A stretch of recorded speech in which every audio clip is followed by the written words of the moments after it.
Well, hello everyone, and welcome to another episode of Harebrained Games. Today we're going to take a review of Champions of Hara, designed by Leaf Pile Media. This is a game with a quirky twist in that you are 1 to 4 players who have unique special abilities and are traversing a large map. Your goal is to basically beat the mission objectives, of which there are many. Let's just cut to the chase and get right to it. Okay, let's take a look at what's inside Champions of Hara, or Hey Ray.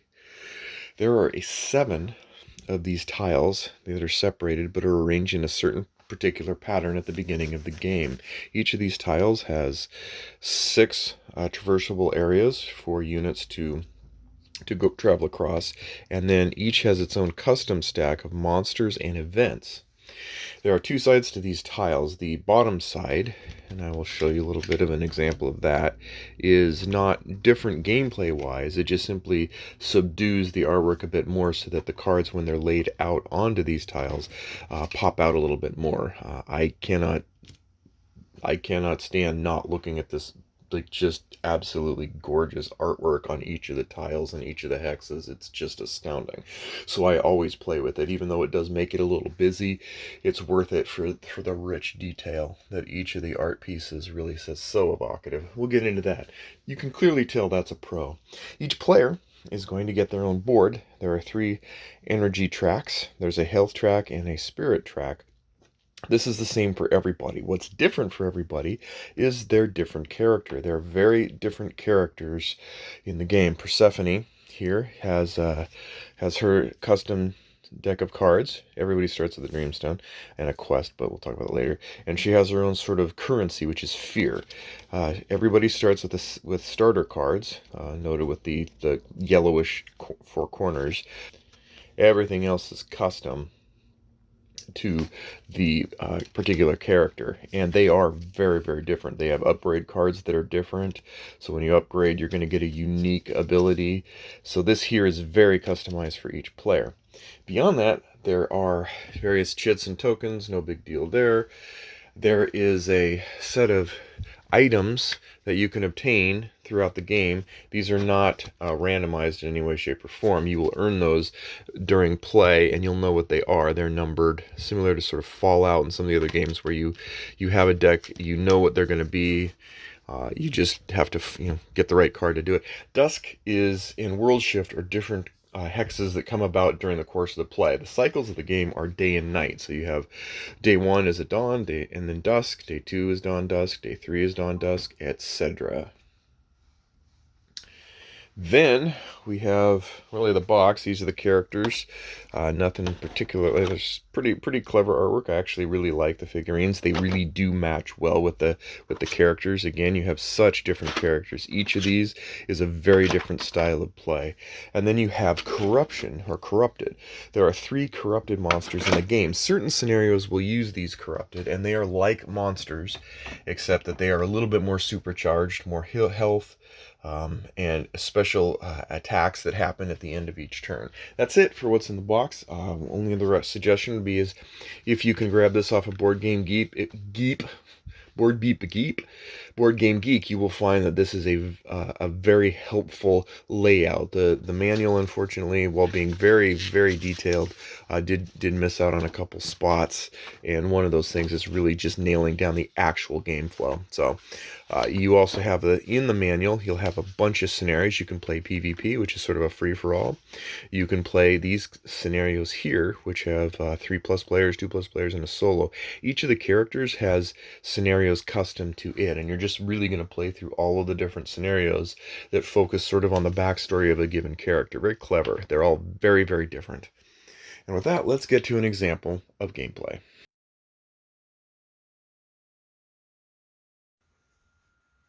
Okay, let's talk about how you play an example of Champions of Hara. I'm going to go over this and explain to you that everyone starts in the dojo. There is no specific win condition overall. Instead, you will refer to the manual for whichever scenario you're playing to determine what the rules are for winning. For example, in Lights in the Darkness, a winning condition would be to get all 3 of your energy meters up to the top max, that you would finish a quest, both side 1 and side 2, and also that you keep Ophion at bay from wherever he's at so that he does not get to fulfill his wish in a given set of time. All of this happens, and each of the scenarios is relatively unique, so you will not be able to play the same or feel samey when you're playing these scenarios. As a turn goes, you get 3 activations on your turn. We start off on day 1, and you'll see it go around the board. Dawn Dusk 1 day, Dawn Dusk 2 day, Dawn Dusk 3 day. But usually the scenarios are by the end of day 6. You better have accomplished what you'd set out to do. Now, at the start of every day, you're going to take and configure the map. First off, you have monsters. They get flipped up and put on whatever turn it is. It's day 1. We put it on day 1. The events face down. Monsters face up. Monsters face up.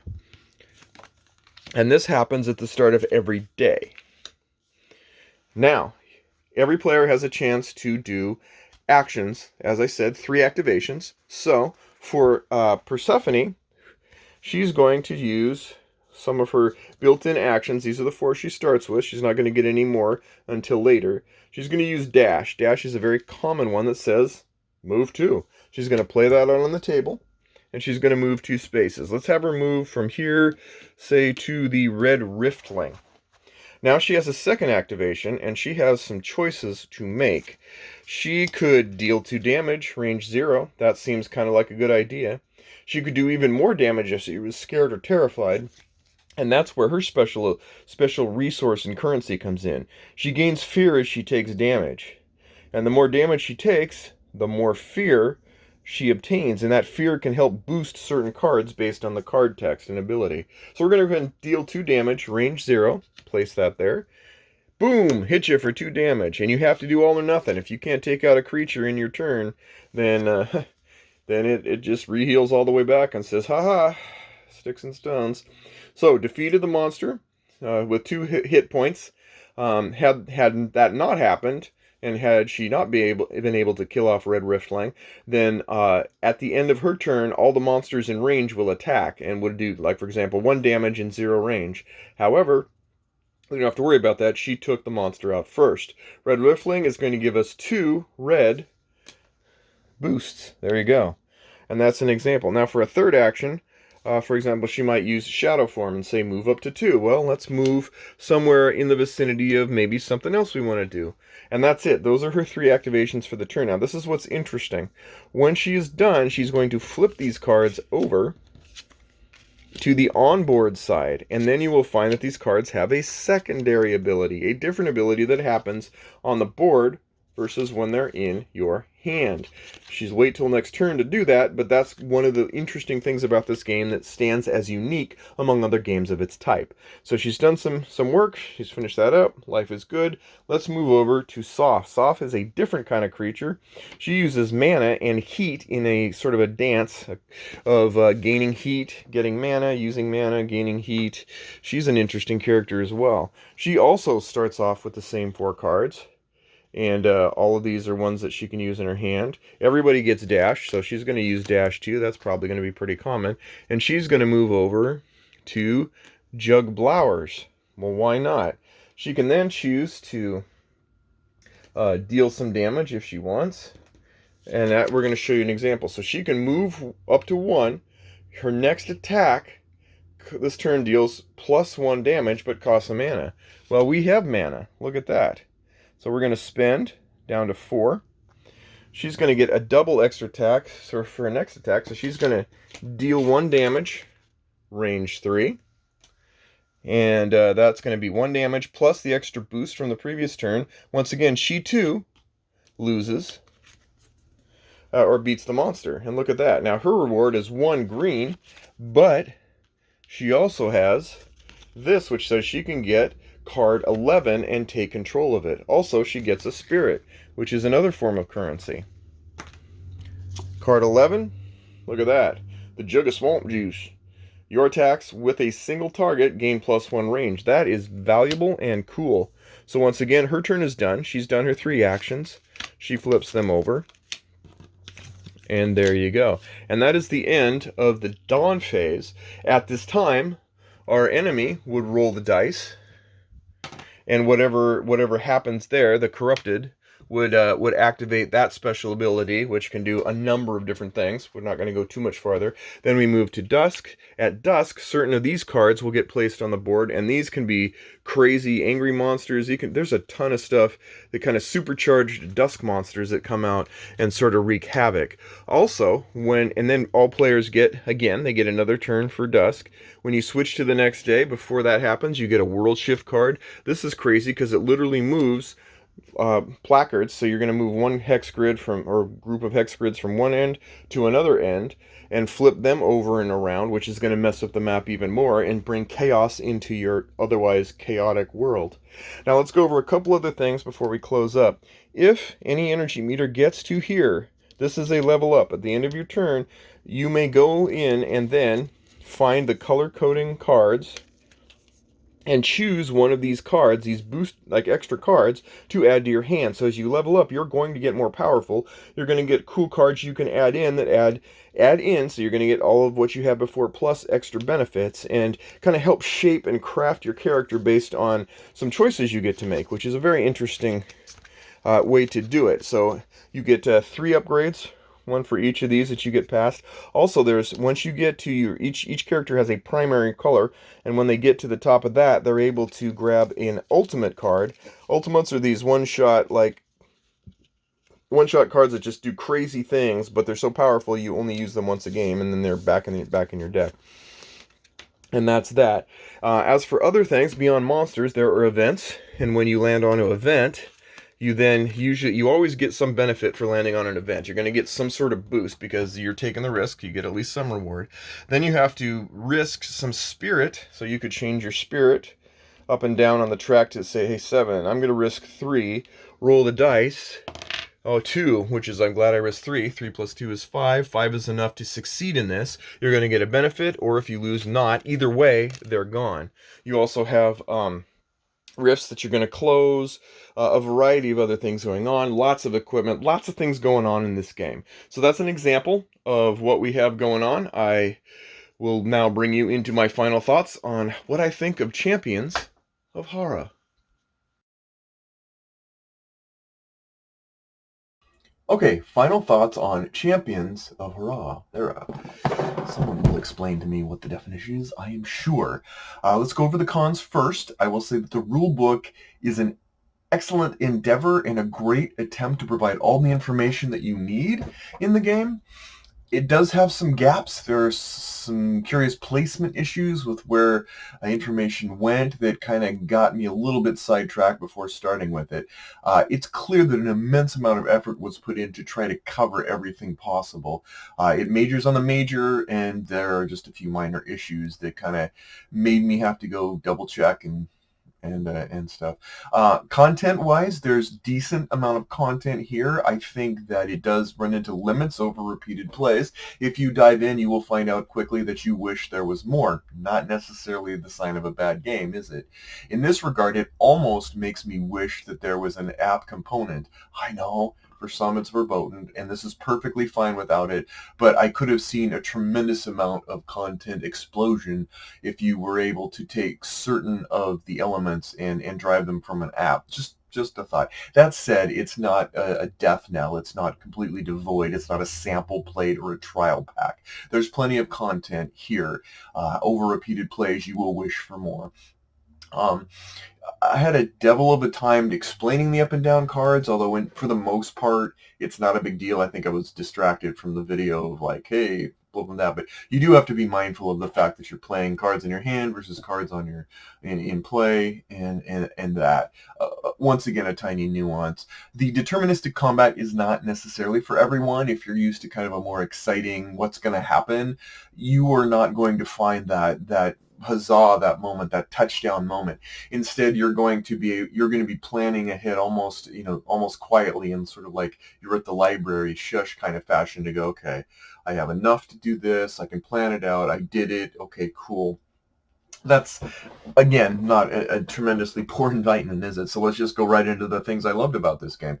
For its meatiness, for the amount of actual things you can do, it has a tremendously streamlined setup time. You are not spending a lot of time setting this game up to get into the action, and that means you have media experience with very minimal overhead for setting up. It has phenomenal, vivid like artwork. I know that you can play on the sides with the subdued. I cannot do that. I just have to have it. It makes for a tremendously busy, multicolored kaleidoscope kind of experience if you're not used to that. So I can see the value of the sort of the subdued, like brown, darkened out kind of tile backsides. But I just love it. Every area is just rich with like just tiny details of artwork. Kudos to the art team for putting this one out.